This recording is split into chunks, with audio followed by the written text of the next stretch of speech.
May bagong mission ngayon si Paul the Octopus at international theater sensation Lea Salonga nahirapan daw sa kanyang latest musical na Cats. May bago ng career ang psychic octopus ng Germany na si Paul. Mula sa panghuhula, isa na siya ngayong advocate para sa mga endangered sea turtles. Sumikat si Paul matapos mahulaan ng tama ang mga winning team sa 2010 World Cup, kabilang ang pagkapanalo ng Espanya sa finals. Kaya naman dinayo pa siya ng alkalde ng lungsod ng Carballino sa Spain para maghatid ng special gifts. Kabilang ang isang mini statue ni Paul, isang silver plaque at isang football shirt. Nagbukas na ang pagtatanghal ng hit musical na Cats sa Pilipinas kanina. Pero bago ang opening, biro-biro ang pinagdaanan ng buong cast, lalo na ang star of the show na si Lea Salonga. Ginagampanan niya ang role ng glamour cat na si Grizabella na siya rin kakanta ng sikat na awiting Memory. Pero ang naging greatest challenge daw kay Lea, ang mahihirap na dance numbers na kinailangan niyang gawin. Kahapon nga raw, nagkaroon pa siya ng minor accident sa gitna ng technical rehearsal. I stepped on these big generator cables, and they were covered with a black cloth, and there wasn't a warning. There was like, I guess, some sort of yellow tape or whatever, but I thought, oh, it's safe to step on. I stepped on it, and my ankle twisted, and then I fell. Pero ika nga raw, the show must go on. At kahit kasisimula pa lang ng Cats Run, nagpa siya na ang production management na i-extend ang palabas dahil sa dami raw ng mga gustong manood. Para sa saksi, Rosetti Rivera, nag-uulat. Samantala sa kasagsagan ng malakas na ulan kanina, 40 bahay sa Caloocan ang nadaganan ng bumigay na pader. Bagamat walang nasawi sa insidente, marami ang nasaktan at nawala ng tirahan. Saksi si Mark Zambrano. Naglalaki ang tipak ng bato at lupa ang pilit inaangat ng mga backhoe na inabutan ng GMA News sa Barangay 164 Talipapa, Caloocan City pasado alas 2 kaninang hapon. Sa ilalim ng gumuhong pader at mga lupa, hindi na makilala ngayon ang mga nadaganang bahay. Tinignan niyo na ba yung loob kung anong nangyari sa loob ng bahay? Oo, mayroong mga pinggan ko lang naman, saka mga ano. Eh yung mga ano nyo, skaparatin nyo, mga sopa nyo. Oo, wala na, nandurog na eh. Ha? Ayon sa ilang residente, kasagsagan ng ulan nang bigla na lang silang may narinig na malakas na tunog. Buti po yung mga anak ko po na ilabas ko. Paglabas ko po sa nanay ko, binigay ko po. Bigla pong may bag, gumanon po. Buti po nandito na ako sa labas ng bahay po namin. Kasunod nito ang animoy pagdaan daw ng buhawi sa loob ng mga bahay. Pero imbis hangin, lupa ang pumasok sa kanilang mga bahay. Marami sa mga bahay halos wala nang natira. Kaya naman nagpapasalamat na rin si Eduardo Dalorayo dahil bahagi lang ng bahay niya ang nasira.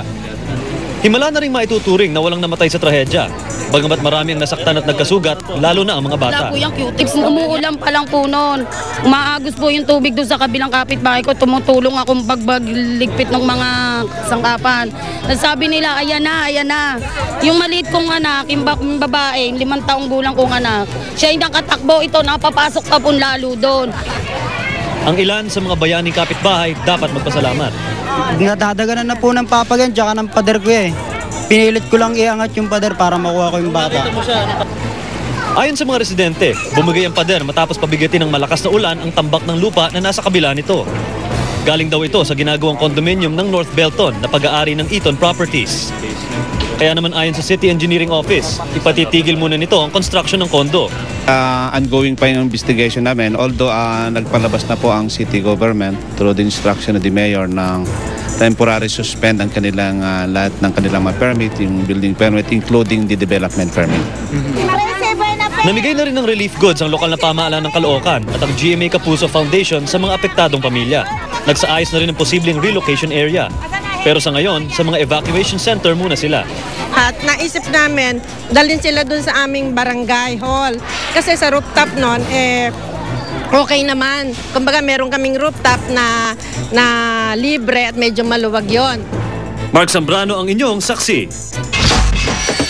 Sa Senado, patuloy pa rin daw ang ligawan ng mga interesadong maging Senate President.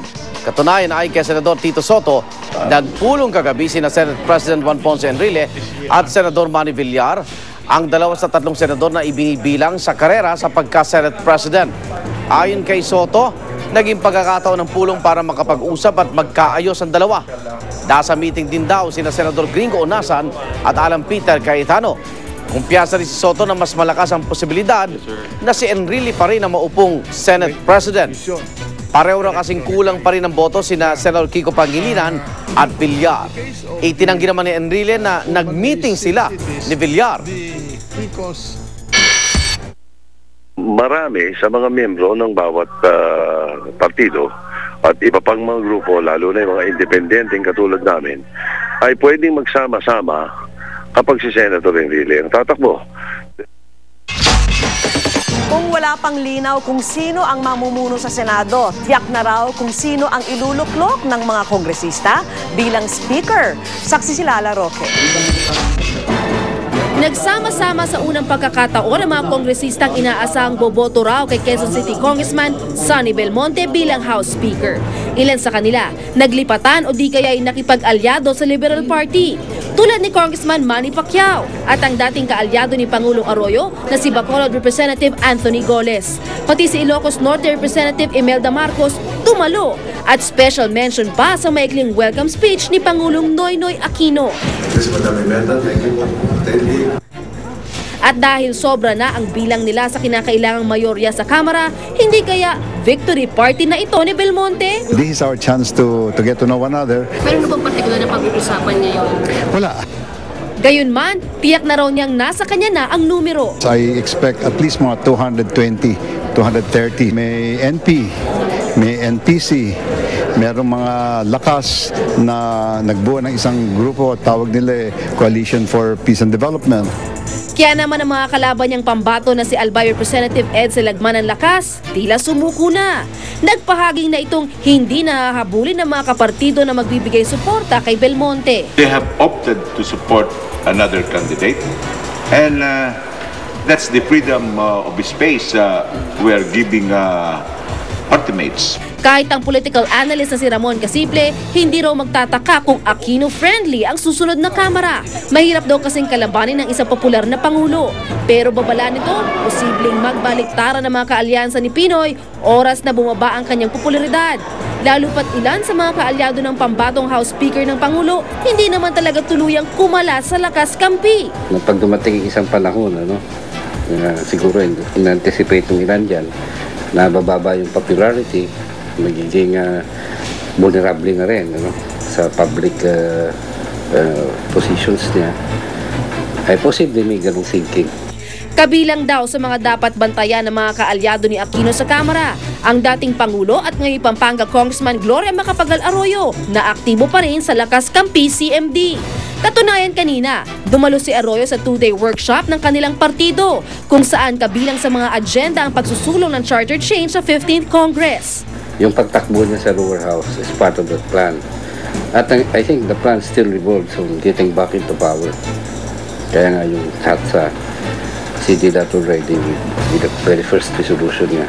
Sa ngayon, 74 sa migit 200 kinatawan sa Kamara ang miyembro ng Lakas. Kabilang ang mga nasa paksyong susuporta muna kay Belmonte sa botohan sa pagka-speaker sa darating na Lunes. Ako si Lala Roque, ang inyo saksi.